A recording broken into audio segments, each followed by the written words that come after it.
These will break out in your area. Well, one more question.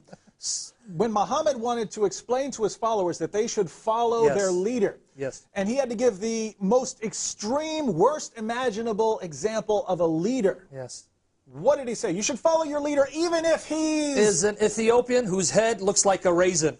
Now, or black Ethiopian whose head looks like a raisin. Now, obviously, this must be some horrible source that no Muslim trusts. What would be the source on that? Bukhari and Muslim.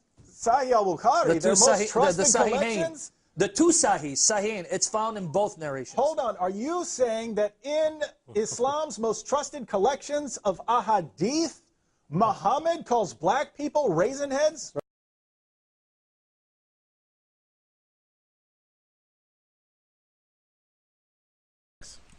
Okay, lastly, they present this hadith, which many of them present and misuse or falsely quote. They present it to us as if the Prophet just made an off-the-hand comment and just said, oh yeah, black people are raising heads, stop, point blank, he didn't say anything else. Why do you guys ignore what the hadith says? The hadith says, listen and obey. Listen and obey your chief, even if an Ethiopian whose head is like a raisin were made your chief. This is against racism. Remember, his audience was mostly Arab, and yet he's telling them, obey your leader, even if he's an Ethiopian, which would be from a different country. If he wanted to say black people, there is a word for black man in Arabic, you know. It's Rajul Aswad, but he said Ethiopian. So this, how are you applying this to all black people? Number one, all black people don't come from Ethiopia, you know that, right? They knew that black people were from different parts of Africa, you know that, right? So how are you guys equating Ethiopian with all black people? We don't all, our ancestry all does not come from Ethiopia.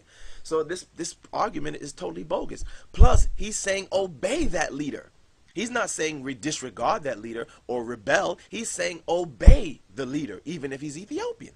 You see? And it said that this thing about raisin head, they said what it meant was it's the hair. You know, some Africans, we have you know, tightly little small curls, and it looks like little raisins. So they said this is what this is referring to. It's not derogatory. It's not equivalent to the word nigger that the Christian Europeans placed upon black people. So how you guys present this case like this is just totally bogus. Again, the hadith is clear. If you want to say it's black people, still it's against racism. He's still saying obey the leader.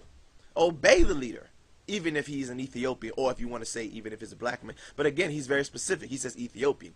But this could be applied to show that even if a black man becomes the leader, that the Muslims are to obey him. No racism. You obey him no matter what. It's clear. Very clear.